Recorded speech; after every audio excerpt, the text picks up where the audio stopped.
歡迎大家收睇《星期二檔案》。李文正啊，有冇諗過去蘇聯旅行啊？你有啊，咁蘇聯嘅歷史同埋文化都係相當之吸引嘅。咁反而現代嘅蘇聯咧就知得唔多，不過咁樣仲增加咗神秘感添。咁啱啦！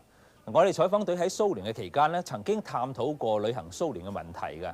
咁當然嗰度嘅風景係好靚啦，不過咧亦都有啲嘢係令人意想不到嘅。一齊睇下。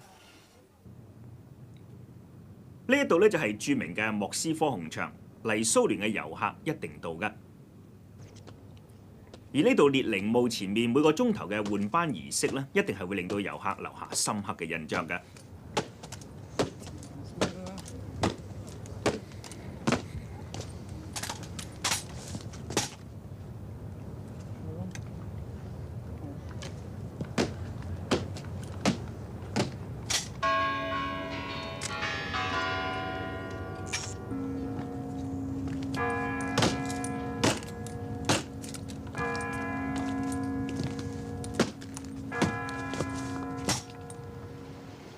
除咗紅場列寧墓嘅衛兵換班之外，坐遊可船沿住莫斯科河遊覽沙皇時期遺留落嚟嘅名勝古蹟，亦都係遊客必定有嘅項目之一。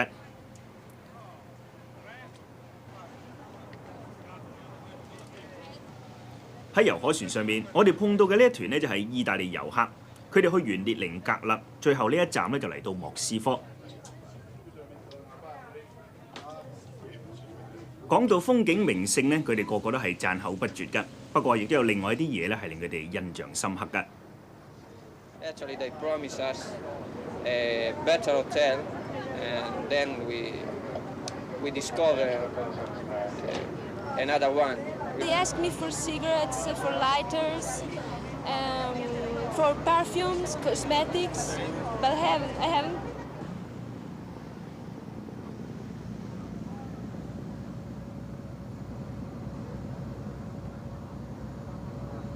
嚟蘇聯旅行對好多人嚟講咧，係既刺激又新鮮嘅事。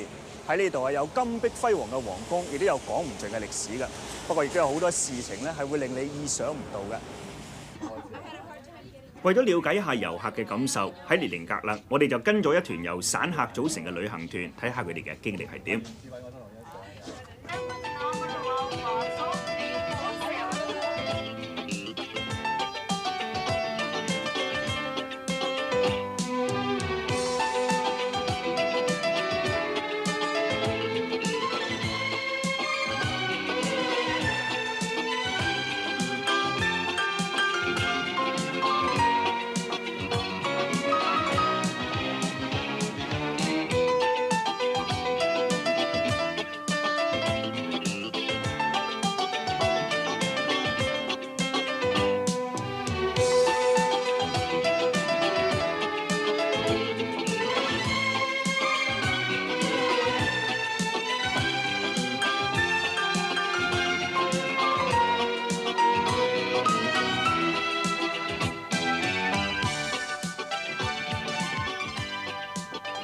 呢一團嘅導遊咧，本來係帶東歐遊客嘅，英文就唔係咁好。不過旅遊旺季，其他國家嘅遊客多，佢就被逼拉夫上陣。好彩自由嘅時間咧就係好多，都冇乜所謂啦。不過去到呢一間聖埃索大教堂，問題就出現啦。對住歷史名勝同埋一啲展覽品，導遊嘅小姐話：佢哋呢一代人呢，實在唔了解，亦都唔認識㗎，所以係冇辦法去講解。不過佢話，就算佢識講啊，由於蘇聯政府對於宗教嘅態度仲未完全明朗，所以佢係好難主動咁去講有關於宗教嘅嘢噶。咁呢團嘅遊客有啲乜嘢感受呢？即係用好多時間喺車度，咁所以印象暫時都比較模糊，不過就好新鮮嚇，即係好多好新鮮啦，風景好靚。買嘢都係要等，又要等時間，因為唔知幾時。即係成日 call 嘅啲嘢，即係閂門啊咁樣，都係比我想象中咁麻煩。呢對美國兄妹話：佢哋喺街上面碰到識講英文嘅蘇聯人，以為可以同佢哋交談一下啦，咁結果就好失望啦。Oh, what country are you from? Oh, and then when they hear it's the United States, they go, Oh, what state are you from? And da da da, and they speak a perfect English. So we're just kind of going, well, whatever. Do they just want to talk, or? And then finally at the end they're like, change money, or do you want to sell your watch? And you're just like, God, get away from me! And in Irkutsk it was really horrible because I had this green Benetton bag, has all the flags of the world on it. And I swear they pestered me for 5 hours. 呢幾個香港客咧就認為黑市買賣就最刺激。我發覺啊搶錢最得意啦。同埋做黑市買賣。黑市買。點樣黑市買賣法？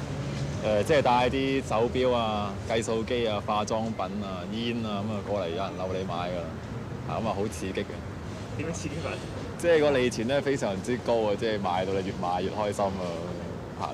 舉下例啊嘛。比如一支普通嘅原子筆咁啦，香港我諗都係2、3蚊嘅，咁嚟到呢度可以賣到3個盧布啊、4個盧布啊，差唔多10幾倍香港嘅價錢。咁你有冇準備好多零錢嚟買咧？我自己準備咗好少嘅，我準備咗計數機啦、支筆啦，咁啊同埋有個手錶。咁啊，即係差唔多唔使錢，即係除咗俾蘇聯旅行社嗰間之外，使費都差唔多。慳慳地都差唔多啦。嚇！因為香港人係咪呢度好出名啊？已經，即係好多人都知有香港存在。係啊係啊，因為香港啲嘢就平啊嘛，我哋來價平啦，價廉物美啊，咁啊我哋索價又低啊，所以好中意我哋。就算你孭住個袋都好啦，佢問你袋裏邊有乜嘢係賣得嘅，直情想買晒你可以賣得嘅嘢，衫啊、袋啊、鞋啊、褲啊。咁譬如話係咪舊嘢佢都賣嘅，即係用過嘅都賣？衣服嚟講舊都賣嘅，舊都賣。譬如仲有咩可以賣得咧？即係舉個例，即係好普通嘅嘢，賣得咩佢唔會買咧？譬如牙刷啦，牙刷都賣得啦。T 恤着緊都得㗎啦，着緊都得㗎啦。咁啊呢啲咁嘅旅行袋啊，你用緊都得㗎啦。咁啊手錶啊舊都冇妨嘅，原子筆啊、化妝品啊嗰啲。用過都要嘅。用過都冇問題。咁啊好着數啲嘢用完賣。係啊，幾好玩㗎。喺列寧格勒，黑市換外幣就係最猖狂嘅。呢度嘅酒店門口有班專門同遊客換錢嘅後生仔，佢哋開嘅價咧係比蘇聯其他地方都高嘅，1蚊美金咧就可以換到5個盧布，比官方嘅匯價係高出8倍有多嘅。如果照官價要13蚊港幣先至可以換到1盧布嘅，黑市咧個零銀錢就可以啦。不過咁着數咧都係小心啲好嘅，呢個香港客就俾人呃啦。有揾漏換錢啦，啱冇錢使，同佢換啲啦。咁我就同佢換20蚊美金，咁啊講好咗100個盧布啦。咁佢又冇散銀，咁啊開頭數咗105個盧布俾我。咁啊數完之後，咁佢又話：哇，好似又講啲俄文，唔知你講乜喎？咁啊以為警察嚟啊，咁即係攞翻啦，攞翻袋咗一陣間。咁嗰陣間佢懟翻俾我，一紮錢咁捲埋懟翻俾我。咁我以為就係原來嗰紮錢啦。咁啊收咗袋袋，咁啊跟住俾咗20蚊美金佢，咁啊走咗。咁啊再攞紮錢出嚟睇下，原來得翻10零個盧布喺度。咁咪得不償失？同銀行換一樣咁嘅價錢啦。一樣價錢。即係冇賺，冇着數。我哋自己又試下扮遊客，帶埋件值70蚊港幣嘅牛仔衫喺個背囊度，結果冇幾耐咧就有人漏啦。250 rubles, okay? 250 rubles for what? For $20 and for this. And for the G. Okay. Okay. Right now or later? 150. And for dollars, 100. Okay? 250 rubles, okay? I have to talk to my friend first. Friend. Later. You gonna be here later?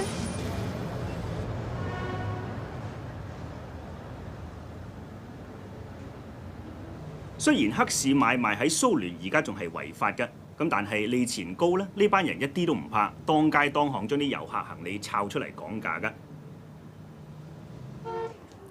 其實又好難怪㗎，除咗東歐國家貨品之外，買外國貨只有呢一啲友誼商店先有得賣，而且一定係要收可以兌換嘅外幣㗎。每個收銀機前面都有張兌換表，列出21種可以兌換嘅外幣嘅匯價。東南亞國家咧就只有日本同埋新加坡係榜上有名㗎，即係話港幣都唔收。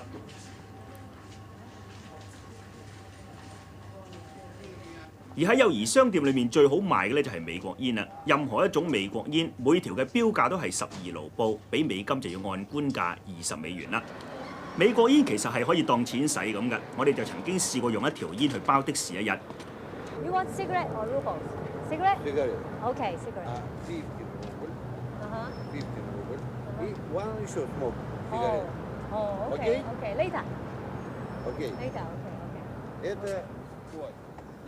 我哋又再試過話俾錢佢換翻條煙，結果佢都唔肯，寧願要煙㗎。同好多開放旅遊嘅社會主義國家一樣，的士司機係最令人羨慕嘅行業之一，收入咧係可以比一般工人高幾倍嘅。的士係有咪標嘅，不過大部分都要講好價先至上車。咁當然啊，比外幣或者係外國煙咧就有優先啦。為咗可以做遊客生意，好多的士司機都寧願泊架車喺大酒店嘅門口，主動去兜客嘅。不過並唔係每一個美國遊客都咁闊佬嘅，呢個遊客就係講價錢唔掂，終於係失望而回嘅。而唔單止的士司機停喺度，好多白牌車一樣喺繁忙時間停架車喺度，希望做到啲生意，賺翻啲外匯，又或者係幾包外國煙嘅。其實啲的士司機聚埋喺度咧，仲有一個目的㗎，就係希望同啲遊客咧黑市對外幣。只要你做個咁嘅手勢啊，嗰啲的士司機就會埋嚟同你接觸，講好價之後咧，免費載你一程，然後喺車上面同你交易㗎。其實喺蘇聯，一般人民咧漸漸可以買到一啲外國嘅消費品而唔需要外幣㗎。自從蘇聯呢3年嚟推行開放改革之後，一啲外國公司已經同蘇聯進行合營企業，幾種外國流行嘅飲品喺蘇聯都有生產，亦都係可以用盧布買到嘅。仲有咧就係快餐店啦，提供歐美嘅口味小食，咁當然價錢就貴幾倍啦。講完遊客喺街上面嘅遭遇，咁下一節咧，我哋係會睇下蘇聯嘅酒店服務嘅。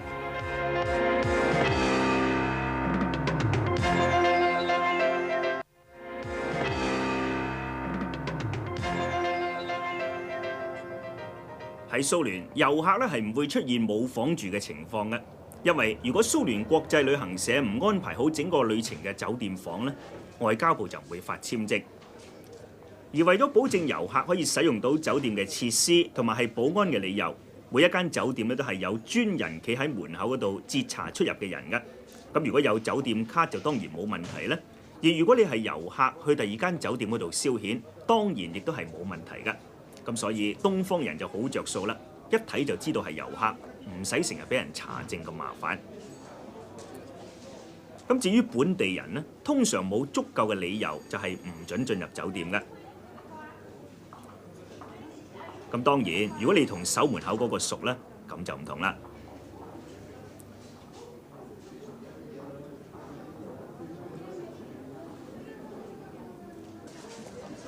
喺酒店裏面，遊客基本上係乜嘢都可以買到嘅，包括紀念品、外文報紙，以至到係日用品都有。咁而消遣呢，亦都唔一定就係去的士高或者係酒吧嘅。最近莫斯科幾間大嘅酒店就放咗一批博彩嘅遊戲機，呢啲博彩機咧係由西班牙入口嘅，只有老虎機同埋撲克機兩種。遊客想玩咧，就一定要用外幣嚟到換一啲特製嘅硬幣嘅。每1蚊美金係可以換到4個。如果你運氣好嘅話咧，最高係可以贏到1000美元嘅。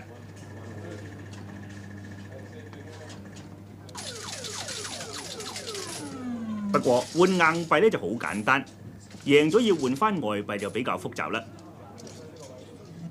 無論換翻幾多都好，都係要首先填一份表嘅，寫明國籍、姓名，仲要簽名咧先至可以攞到錢嘅。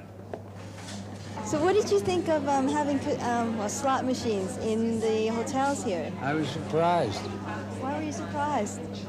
Well, as a socialist country, I didn't think they went in for American standards of gambling. So do you think it's a good start? I mean, were you glad to see it? Well, I'm not exactly partial to gambling because I think a lot of people can lose money.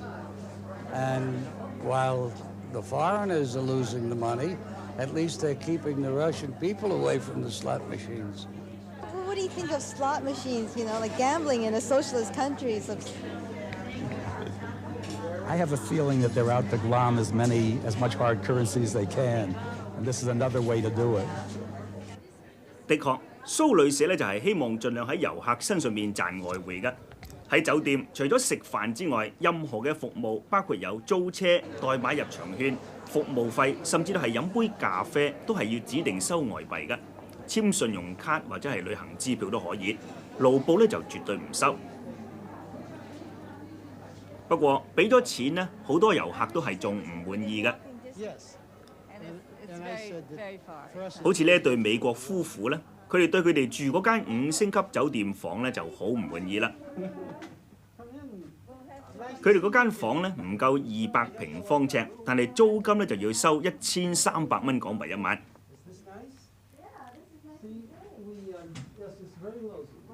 因為衣櫃太過細咧，好多衫都係擺唔落㗎。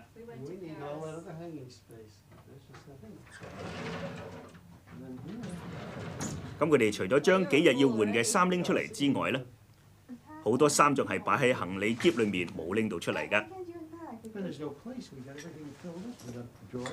This is the size of my bathroom at the Ritz in Paris. That's all I can say. Now, you might want to see my bathroom here. What's the size of the bathroom compared to? To a small armoire closet, yes. I can't imagine that they can make airplanes and all the military equipment that's so wonderful and not make simple things like a heater any better than that. 喺酒店嘅對外通訊亦都係好麻煩嘅，唔單止打出蘇聯以外冇直撥電話，叫長途電話台駁線亦都要等幾個鐘頭嘅。Hello, is this long distance? What do you want? I would like to make a long distance call to Hong Kong. Hong Kong. Moment.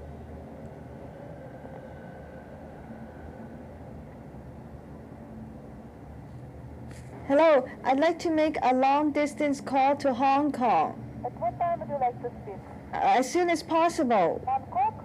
Hong Kong. Bangkok. No, not Bangkok. Hong Kong. Hong Kong. In southern China. You are speaking from the hotel or from the house? From the hotel. Hotel? Which city? Hong Kong. Hong Kong. It's in. Possible only at 9 o'clock. Only possible at 9? 9, yes. That's 3 hours from now. Can I have it earlier? Only 9 o'clock. Only at 9 o'clock. 其實想快咧就係可以打電傳嘅。蘇聯好多酒店都有一部電傳機，但係咁啱我哋住嗰間酒店嘅電傳機咧就壞咗啦。不過好奇怪，佢哋係可以預計到幾時可以整翻好嘅。而照個日子嚟計算咧，就係2個禮拜之後先至可以再用。而家每年經蘇旅社安排純粹去蘇聯旅行嘅遊客就有100萬人，但係蘇旅社喺全國各地嘅酒店加埋都只係得100間，而且好多都係借用國家招待所嚟到改裝嘅。呢10年嚟，蘇聯加強旅遊業嘅發展，同外國合作或者係合資經營新嘅酒店。而家就有33間新嘅酒店起緊，又或者係將舊嘅酒店重新裝修，估計要2年之後先至會落成㗎。連蘇聯國家對外旅遊委員會嘅副主席洛拉特曼亦都承認酒店短缺影響到佢哋嘅旅遊業。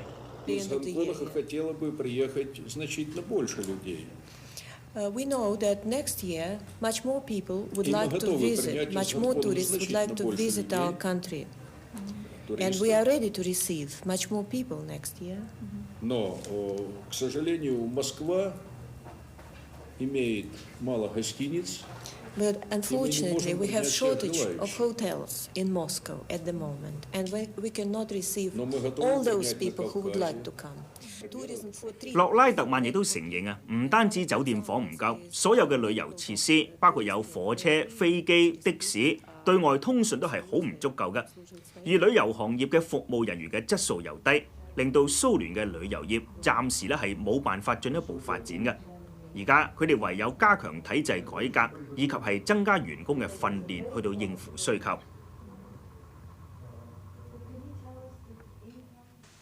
其實蘇聯的確係有好多著名嘅名勝古蹟係值得外國遊客去遊覽嘅，好似彼得大帝呢間金碧輝煌嘅皇宮呢，就的確係令到遊客留下深刻印象嘅。